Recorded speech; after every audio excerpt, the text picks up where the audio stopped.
먼저 산화질소가 무엇인지에 대해서 연대별로 한번 알아보도록 하죠. 1980년대까지는 산화질소는 스모그나 담배에서 발견되는 유독한 화학물질로 그렇게 간주되었습니다. 근데 이게 인간을 비롯한 유기체, 즉 생명체에서 어떤 역할을 하고 있는지 하는 것이 처음 밝혀진 게 1991년입니다. 그때 이 산화질소가 신호 전달 분자 역할을 하는 것으로 밝혀졌습니다. 그래서 그 이듬해인 1992년 미국 과학진보협회에 올해의 분자로 선정되었으며, 그러고 나서 한 6년 후에 1998년에 이 산화질소의 신호 전달 메커니즘을 규명한 공로로 노벨 생리학상을 수상하게 됩니다. 산화질소를 이해하기 위해서는 먼저 산화질소 합성 효소에 대해서 알아야 됩니다. 우리 몸에서 일어나고 있는 모든 화학 반응은 효소가 촉매로 작용하는 효소 화학 반응입니다.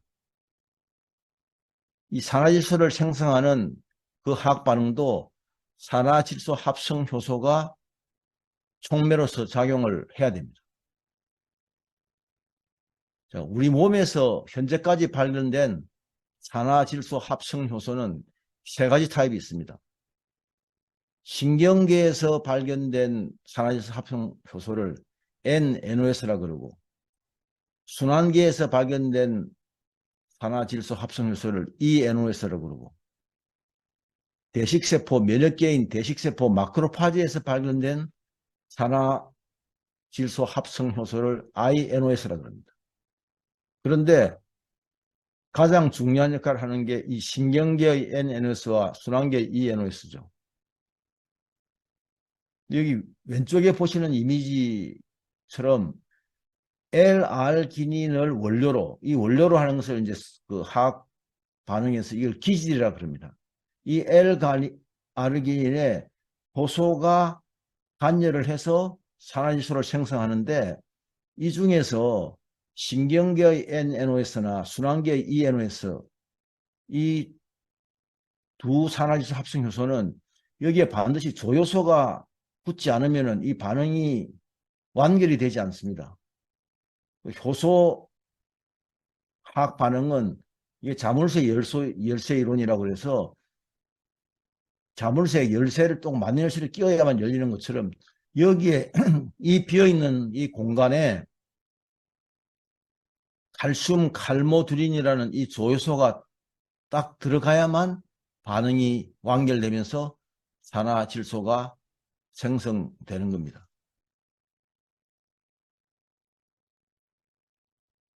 그래서 우리 몸에서 발견되는 이 산화질소 합성효소, 이걸 동위체라 그러는데, 이 N-NOS는 중추신경계나 말초신경계에서 발견이 되죠. 신경신호를 전달하는 역할을 하고, 그 다음에 이 INOS, 마크로파지 대식세포에서 발견되는데 이 염증 조절을 합니다.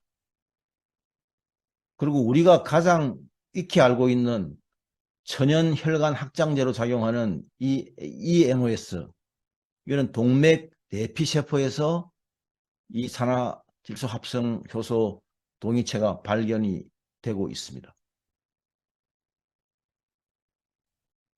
자, 그런데 이 산화질소 합성 효소는 우리 몸에서 만들어지고 있습니다.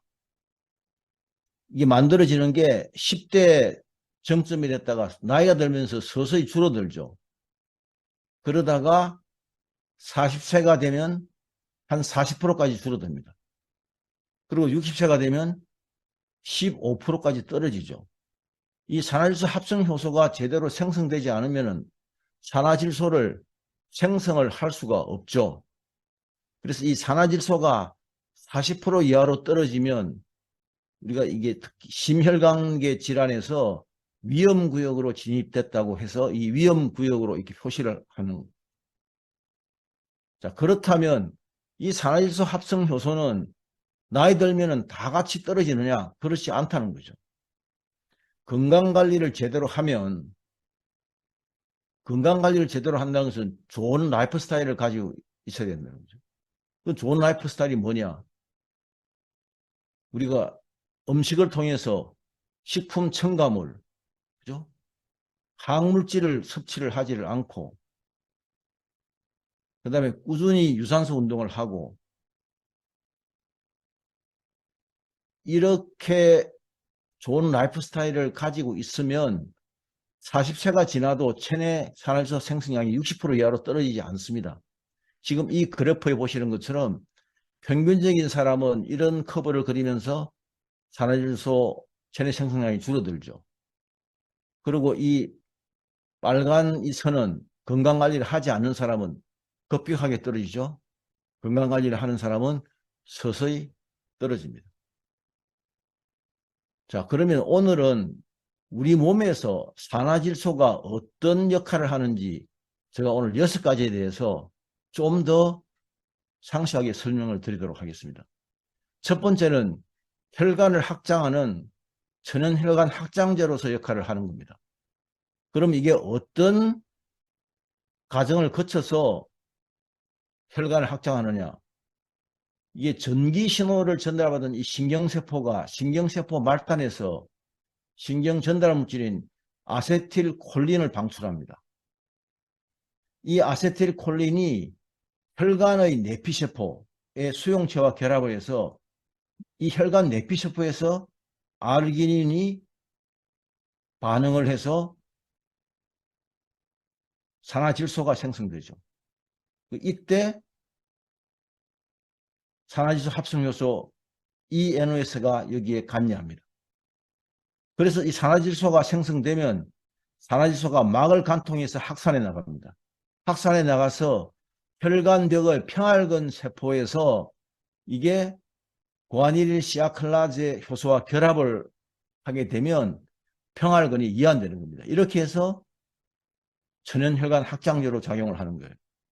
오른쪽 이미지를 보시면 이게 동맥 같으면 이게 동맥 내피세포가 여기 있죠. 그리고 이 내피세포로부터 산화질소 합성효소가 생성되어서 L-알기닌이 이쪽으로 들어오면 이 L-알기닌을 가지고 산화질소 합성효소가 작용해서 산화질소를 생성하고 이 산화질소가 이 평활근 세포를 확장시켜서 혈관이 넓어지는 거예요. 두 번째는 우리 몸에서 우리가 호흡을 해서 산소가 들어오면 그 산소는 우리 몸에 3억 개 있는 폐의 폐포에서 이산화탄소와 교환이 이루어지죠. 이때 이 폐포막을 통해서 들어오는 게 보통 우리가 덜숨을 통해서 들어오는 산화질소가 0.002% 이하입니다. 보통은. 그런데 이 산화질소는 확산 속도가 일산화탄소보다 2배 정도 빠르니까 굉장히 빠르죠. 그리고 산소보다도 그 헤모글로빈과 결합하는 능력이 200배 강합니다. 그래서 이 산화질소가 그만큼 양이 많으면은 헤모글로빈하고 산소 결합을 방해하는 거예요. 그런데 이게 0.002% 이하로 실제로 관리로 되고 있다는 거죠. 그래서 우리가 보통 연탄가스를 많이 마시면 사망하는 이유가 이 일산화탄소가 헤모글로빈하고 결합하기 때문에 일산화탄소가 결합하기 시작하면 산소가 헤모글로빈하고 결합을 하지 못해요. 한 200배 정도 강하니까 아주 강력하죠. 자, 건강한 사람의 경우는 덜숨을 통해서 10분 동안 0.002% 정도의 산화질소를 흡입을 해도 헤모글로빈과 결합으로 인해서 폐포의 산소 흡입량이 떨어진다든지 하는 그런 문제는 없다는 겁니다. 오히려 요 수준으로만 관리가 되면 폐포의 모세혈관을 확장해서 산소의 혈액 속 확산 속도를 더 증가시킨다는 거죠. 그러니까 산화질소가 폐포에서도 중요한 역할을 하고 있는 겁니다. 세 번째는 이게 신경세포입니다. 신경세포는 모든 신경세포는 시냅스로 연결되어 있죠. 이 시냅스라는 것은 100만 분의 2cm인 아주 작은 간격입니다. 여기에 신경 전달 물질이 분비가 되면 이게 다음 신경세포로 전달이 되죠. 여기서 글루타메이트라는 신경 전달 물질이 이렇게 분비가 되면 이 신경세포 안에서 이 L알기닌이 여기 NNOS 제가 조금 전에 말씀드린 산화질소 합성효소 신경계에서 그 산화질소 합성효소에 의해서 이게 L시트린으로 바뀌면서 산화질소가 생성이 되죠. 이 산화질소가 신경 전달 물질로서 작용을 하는 겁니다. 그래서 대뇌피질, 우리가 자율신경을 조절하고 있는 시상하부, 그 다음에 도파민을 분비하는 중뇌, 해마, 그죠? 단기 기억을 하고 있는 해마, 호흡 중추가 있는 연수, 이런 뇌의 모든 영역에서 발견된다는 거예요. 그러면 이 신경세포가 신경 전달을 할 때 산화질소가 아주 중요한 역할을 하고 있다는 거예요. 그 다음에 이게 이제 대식세포인데, 면역세포. 이게 L알기닌이 INOS, 그죠? 이 면역계에서 작용하고 있는 산화질소 합성효소에 의해서 산화질소를 생성하면 이 산화질소가 박테리아나 이런 외부의 그런 병영군을 죽이는 역할을 하는 거예요.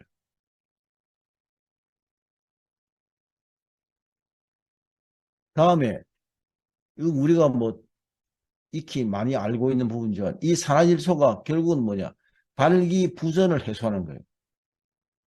이게 지금 왼쪽의 이미지가 그 남성의 음경이 어떻게 발기를 하느냐, 이 산화질소 합성효소 NNOS하고 ENOS 두 가지가 같이 지금 관여를 해요.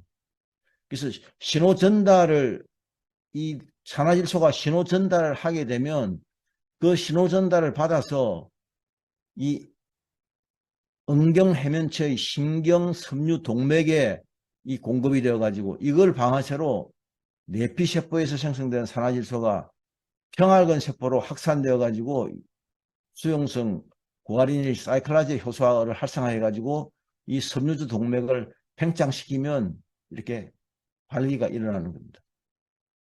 그 산화질소가 음경의 발기에서 굉장히 중요한 역할을 하고 있죠.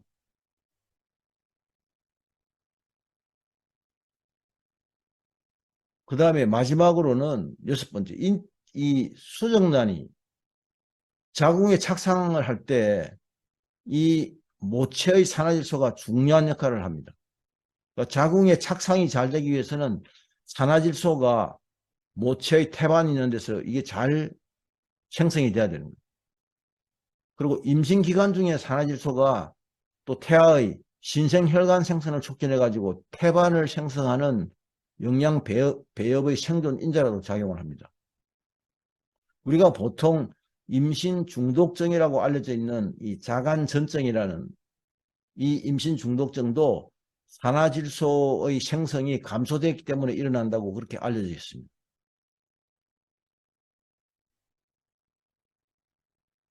자, 지금까지 제가 한 6가지 산화질소에 대해서 우리 몸에서 어떤 일을 하는지 설명을 드렸는데, 요약해서 말씀드리면 산화질소는 제2의 산소라는 거예요. 그만큼 산화질소가 제대로 몸에서 만들어지지 않으면 우리가 생명활동을 하는데 굉장히 지장을 받는다는 겁니다. 그 산화질소는 뇌를 비롯한 순환계, 신경계, 호흡계, 면역계, 세포의 정식, 위장관, 성건강 등 인체에 없어서는 안 되는 그런 물질이에요. 이 산화질소가 제2산소라는 건 제가 붙인 겁니다. 그 정도로 산화질소가 우리 몸에서 산소 다음으로 중요하다는 거예요.